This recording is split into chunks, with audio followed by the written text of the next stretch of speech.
जय हिंद दोस्तों, Sandeep tricky math special YouTube channel में आप सभी का स्वागत है। बिहार दरोगा नई भर्ती 2023 प्रीलिम्स यानी पीटी का प्रैक्टिस सेट नंबर 8 है। इससे पहले प्रैक्टिस सेट नंबर 1 से लेकर 7 तक हो चुका है। अगर वे सारी वीडियो अभी तक नहीं देखे होंगे तो इसके लिए प्लेलिस्ट बना दिए हैं, वहाँ से जाकर आप सारी वीडियो देख सकते हैं। वीडियो स्टार्ट करते हैं और चलते हैं हम प्रश्न की तरफ। इस प्रैक्टिस सेट में टोटल हम 40 प्रश्न देखने वाले हैं। तो आपको अंत में कमेंट करके बताना है कि इन 40 प्रश्नों में से आप कितने का सही जवाब दे पाए हैं। तो पहला नवा प्रश्न है आपके सामने कि अकबर द्वारा फतेहपुर सीकरी की स्थापना किस वर्ष की गई। 4 ऑप्शन है आपके सामने। पहला है 1575 ईस्वी में, बी है 1571, सी है 1579 और डी है 1582।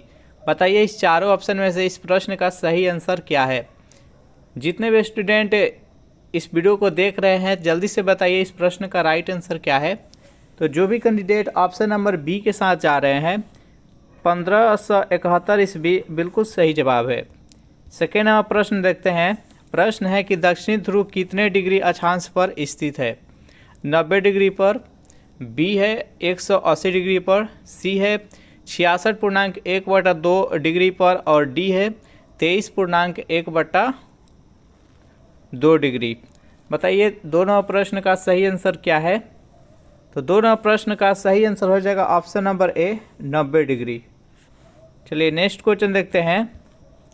थर्ड नंबर प्रश्न है कि नेपोलियन बोनापार्ट किस देश का निवासी था।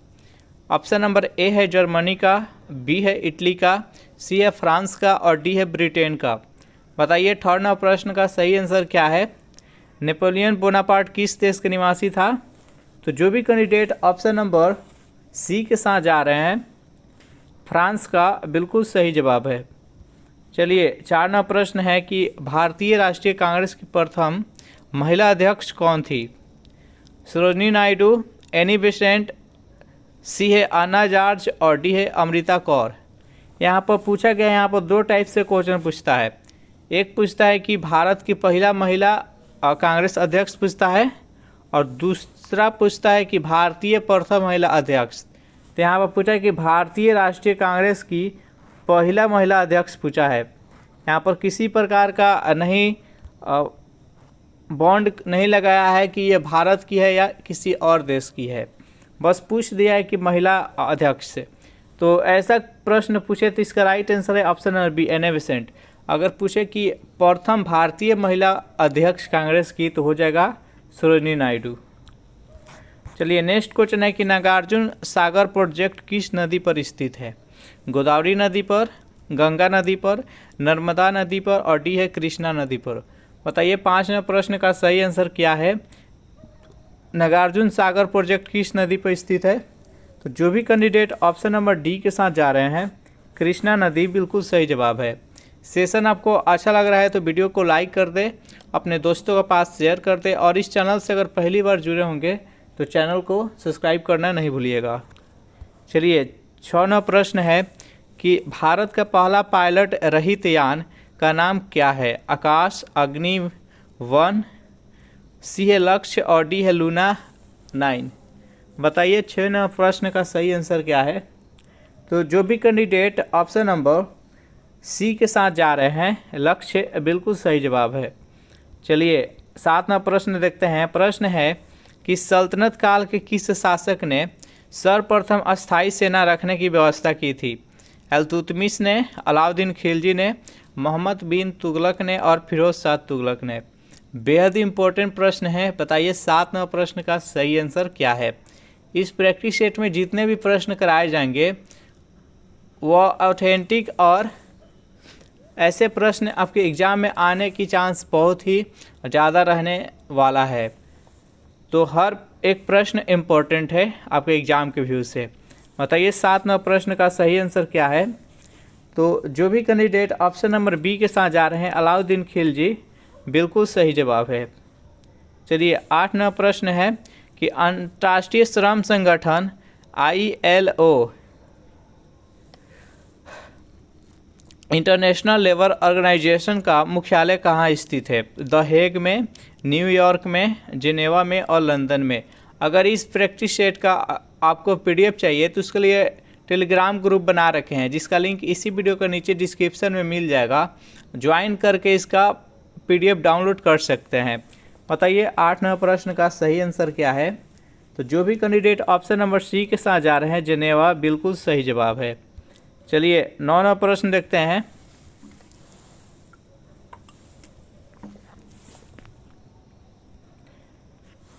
आपसे रिक्वेस्ट है कि अधिक से अधिक स्टूडेंट को जोड़ने का प्रयास कीजिए, इस वीडियो को ज़्यादा से ज़्यादा फैलाइए। वर्णांधता रोग किस प्रकार का रोग है? बताइए वर्णांधता रोग किस प्रकार का रोग है? संक्रामक रोग है, अनुवांशिक रोग है, अपार्जित रोग है और इनमें से कोई नहीं। तो जो वर्धानता रोग होता है यह एक अनुवांशिक रोग होता है। अनुवांशिक रोग यानी एक पीढ़ी से दूसरे पीढ़ी यह बढ़ता है, यानी अगर पिताजी का यह रोग है तो उसके पुत्र का भी रोग होगा, फिर उसके पुत्र का भी रोग होगा। वर्धानता रोग क्या होता है? इसे कलर ब्लाइंडनेस भी बोलते हैं इंग्लिश में। इसमें क्या होता है कि ग्रीन और रेड में कोई फ़र्क ही नहीं पड़ता है, उसको दोनों एक ही कलर दिखता है। तो इसका राइट आंसर है ऑप्शन नंबर बी। चलिए 10 प्रश्न देखते हैं कि भारत में सर्वप्रथम गठित सहकारी समितियां कौन सी थी? बताइए 10 प्रश्न का सही आंसर क्या है? कृषि सहकारी समितियां, दूध सहकारी समितियां, चीनी सहकारी समितियां और वस्त्र सहकारी समितियां। बताइए 10 प्रश्न का सही आंसर क्या है? इस प्रश्न का सही आंसर हो जाएगा ऑप्शन नंबर ए, कृषि सहकारी समितियां। बताइए 11 प्रश्न है कि विक्टोरिया द्वीप किस महासागर में स्थित है? ऑप्शन नंबर ए है प्रशांत महासागर, बी है अटलांटिक महासागर, सी है हिंद महासागर और डी है इनमें से कोई नहीं। जल्दी से बताइए कि विक्टोरिया द्वीप किस महासागर में स्थित है? तो जो भी कैंडिडेट ऑप्शन नंबर ए बता रहे हैं प्रशांत महासागर, बिल्कुल सही जवाब है। चलिए 12 प्रश्न देखते हैं। गोमतेश्वर की मूर्ति कहाँ स्थित है? वाराणसी में, मथुरा में, श्रवण बेलागोला में, दीदारगंज में। बताइए 12 प्रश्न का सही आंसर क्या है? तो इस प्रश्न का सही आंसर हो जाएगा ऑप्शन नंबर सी, श्रवण बेलगोला में। चलिए 13 प्रश्न है कि बाबर का मकबरा कहाँ स्थित है? दिल्ली में, आगरा में, लाहौर में और काबुल में। बताइए बेहद इम्पोर्टेंट प्रश्न है। बाबर का मकबरा कहाँ स्थित है? मुगल वंश के संस्थापक कौन था? तो बाबर था। ये इब्राहिम लोदी को 1526 ईस्वी में पानीपत के प्रथम युद्ध में हराकर और मुगल साम्राज्य का स्थापना किया था। तो बाबर का मकबरा कहाँ है? तो 13 प्रश्न का राइट आंसर है ऑप्शन नंबर डी, काबुल यानी अफगानिस्तान में है। 14 प्रश्न है कि सर क्रीक कहाँ स्थित है? कच्छ के रण में, असम में, मध्य प्रदेश में और छत्तीसगढ़ में। बताइए 14 प्रश्न का सही आंसर क्या है? सर क्रीक कहाँ स्थित है? तो जो भी कैंडिडेट ऑप्शन नंबर ए बता रहे हैं कच्छ के रण, बिल्कुल सही जवाब है। चलिए 15 प्रश्न है कि निगम कर किस कर के अंतर्गत आता है? केंद्र सरकार के प्रत्यक्ष कर, राज्य सरकार के प्रत्यक्ष कर, केंद्र सरकार के अप्रत्यक्ष कर और राज्य सरकार के अप्रत्यक्ष कर। बताइए 15 प्रश्न का राइट आंसर क्या है? निगम कर किस प्रकार के कर के अंतर्गत आता है? इस प्रश्न का सही आंसर है ऑप्शन नंबर ए, केंद्र सरकार के प्रत्यक्ष कर। नेक्स्ट यहाँ पर 16 प्रश्न है कि 1942 ईस्वी में टोक्यो में इंडियन इंडिपेंडेंस लीग की स्थापना किसने की थी? सुभाष चंद्र बोस ने, श्यामजी कृष्ण वर्मा ने, राज बिहारी बोस ने और तारकनाथ दास ने। बताइए 16 प्रश्न का राइट आंसर क्या है? तो 1942 में टोक्यो में इंडियन इंडिपेंडेंस लीग की स्थापना राज बिहारी बोस के द्वारा किया गया था। इस प्रश्न का राइट आंसर है ऑप्शन नंबर सी। नेक्स्ट यहाँ पर 17 प्रश्न है, कोपेनहेगन किस देश की राजधानी है? डेनमार्क की, पोलैंड की, नॉर्वे की और नीदरलैंड की। तो कोपेनहेगन किस देश की राजधानी है? जल्दी से बताइए। 4 यहाँ पर देश का नाम दिया गया है। 17 प्रश्न का राइट आंसर है ऑप्शन नंबर ए, डेनमार्क की राजधानी कोपनहेगन है। नेक्स्ट 18 प्रश्न की अन्नपूर्णा पर्वत शिखर किस देश में स्थित है? भारत में, नेपाल में, पाकिस्तान में, अफगानिस्तान में। जल्दी से बताइए, अन्नपूर्णा पर्वत शिखर किस देश में स्थित है? 18 प्रश्न का राइट आंसर है ऑप्शन नंबर बी, नेपाल में। नेक्स्ट 19वां प्रश्न है कि प्रथम भारतीय नोबेल पुरस्कार विजेता रविंद्रनाथ टैगोर को साहित्य के क्षेत्र में किस वर्ष नोबेल पुरस्कार दिया गया था? किस पुस्तक के लिए दिया गया था? तो गीतांजलि के लिए दिया गया था। बताइए इस प्रश्न का सही आंसर क्या है? 1911 में, 1912 में, 1913 में और 1914 में। प्रथम भारतीय और एशिया की यह प्रथम थे रविंद्रनाथ टैगोर जिसे साहित्य के क्षेत्र में नोबेल पुरस्कार मिला था। बताइए किस वर्ष दिया गया था? इस प्रश्न का राइट आंसर है ऑप्शन नंबर सी, 1913 ईस्वी में। नेक्स्ट 20वां प्रश्न है कि 1582 ईस्वी में दीन ए इलाही की घोषणा किस मुगल शासक के द्वारा की गई थी? अकबर के द्वारा, जहांगीर के द्वारा, शाहजहां के द्वारा, इनमें से कोई नहीं। बताइए 20वां प्रश्न का सही आंसर क्या है? 1582 में दीन ए इलाही की घोषणा किस मुगल शासक द्वारा किया गया था? तो 20वां प्रश्न का राइट आंसर है ऑप्शन नंबर ए, अकबर के द्वारा। चलिए नेक्स्ट यहाँ पर 21वां प्रश्न है कि बी डी सावरकर ने 1904 में अभिनव भारत की स्थापना कहाँ की थी? सिंगापुर में, भारत में, लंदन में और टोक्यो में। बताइए इस प्रश्न का सही आंसर क्या है? इस प्रश्न का सही आंसर है option number C, London. Next question है कि अमर्त्य सेन को सन 1998 में किस क्षेत्र के लिए नोबेल पुरस्कार प्रदान किया गया था? अर्थशास्त्र के लिए, चिकित्सा के क्षेत्र में, शांति के क्षेत्र में और साहित्य के क्षेत्र में। बताइए इस प्रश्न का सही आंसर क्या है? तो अमर्त्य सेन को 1998 ईस्वी में अर्थशास्त्र के क्षेत्र में नोबेल पुरस्कार दिया गया था। क्रोयोलाइट किस धातु का अयस्क है? शीशा का, लोहा का, एल्यूमिनियम का और तांबा का। बताइए 23वां प्रश्न का राइट आंसर क्या है? तो इस प्रश्न का सही आंसर हो जाएगा ऑप्शन नंबर सी, एल्यूमिनियम का। पीलिया रोग से संबंधित अंग है, यानी पीलिया रोग जब किसी व्यक्ति को जॉन्डिस या पीलिया रोग बोलते हैं तो उससे कौन सा शरीर के अंग ग्रसित होता है आपको बताना है। यकृत, फेफड़े, गला और इनमें से कोई नहीं। बताइए इस 24वें प्रश्न का राइट आंसर क्या है? तो जो भी कैंडिडेट ऑप्शन नंबर ए के साथ जा रहे हैं, यकृत बिल्कुल सही जवाब है। नेक्स्ट यहाँ पर है कि सोनार का प्रयोग किसके द्वारा किया जाता है? गोताखोरों के द्वारा, तटरक्षकों के द्वारा, नौचालकों के द्वारा और सेना द्वारा। बताइए इस प्रश्न का सही आंसर क्या है? सोनार का प्रयोग किसके द्वारा किया जाता है? तो 25वां प्रश्न का राइट आंसर है ऑप्शन नंबर सी, नौचालकों के द्वारा। चलिए नेक्स्ट यहाँ पर 26वां प्रश्न देख लेते हैं। अकबर ने जजिया कर की समाप्ति किस वर्ष की थी? 1561 ईस्वी में, 1562 ईस्वी में, 63 और 64 ईस्वी में। बताइए बेहद इंपॉर्टेंट प्रश्न है, इस प्रश्न का सही आंसर क्या है? सेशन आपको अच्छा लग रहा है तो वीडियो को लाइक कर दे और अपने दोस्तों के पास शेयर कर दे। और इस चैनल से अगर पहली बार विजिट कर रहे हैं या इस चैनल पर पहली बार आए हैं तो इस चैनल को सब्सक्राइब कर ले। बताइए 26वां प्रश्न का राइट आंसर क्या है? तो अकबर ने जजिया कर कब समाप्त किया था? तो 1564 ईस्वी में। नेक्स्ट यहाँ पर 27वां प्रश्न है कि टिबिया नामक हड्डी कहाँ पाई जाती है? ऑप्शन नंबर ए है खोपड़ी में, पैर में, हाथ में और गर्दन में। बताइए इस प्रश्न का सही आंसर क्या है? टिबिया नामक हड्डी कहाँ पाया जाता है? तो 27वां प्रश्न का सही आंसर है ऑप्शन नंबर बी, यानी पैर में। नेक्स्ट प्रश्न है कि टीकाकरण की खोज किसने की? एडवर्ड जेनर ने, जोनस साल्क ने, लुई पास्चर ने और इनमें से कोई नहीं। बताइए टीकाकरण की खोज किसने किया? तो 28वां प्रश्न का जो भी कैंडिडेट ऑप्शन नंबर ए बता रहे हैं, एडवर्ड जेनर, बिल्कुल सही जवाब है।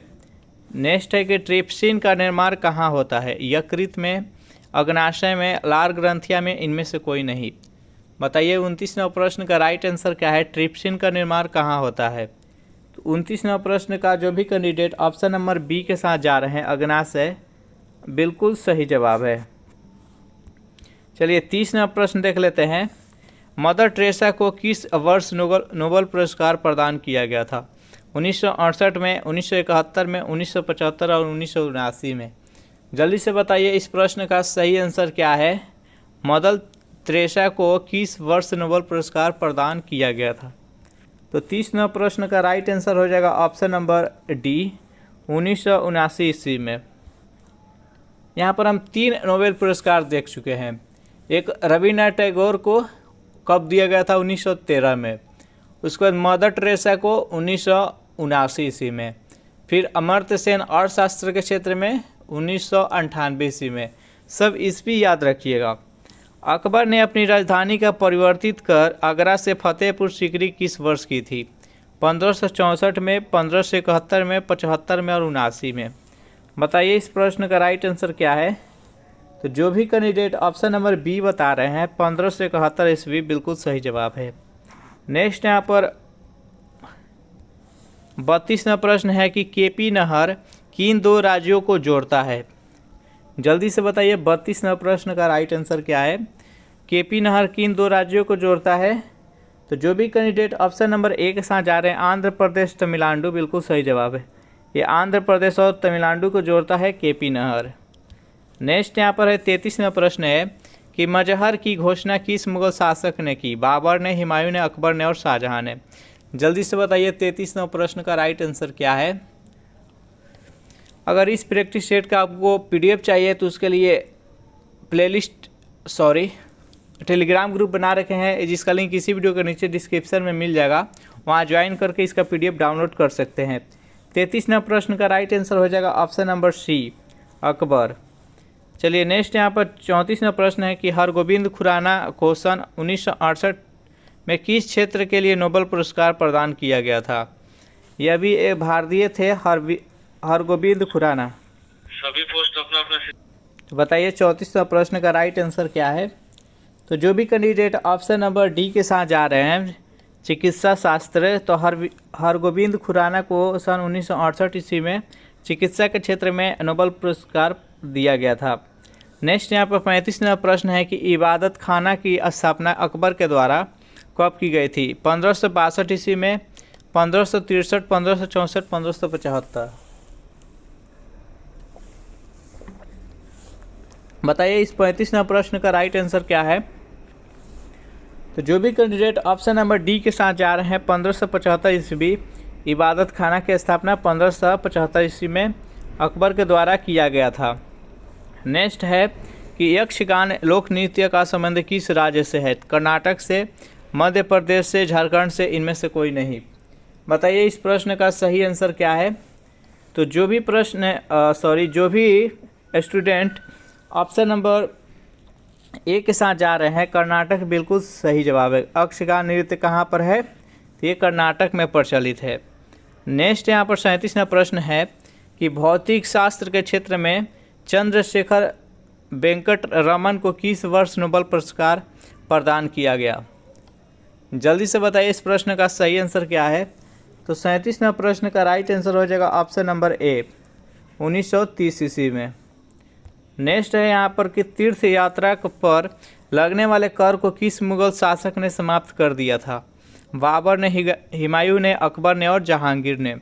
38वां प्रश्न का राइट आंसर क्या है, जल्दी से बताइए।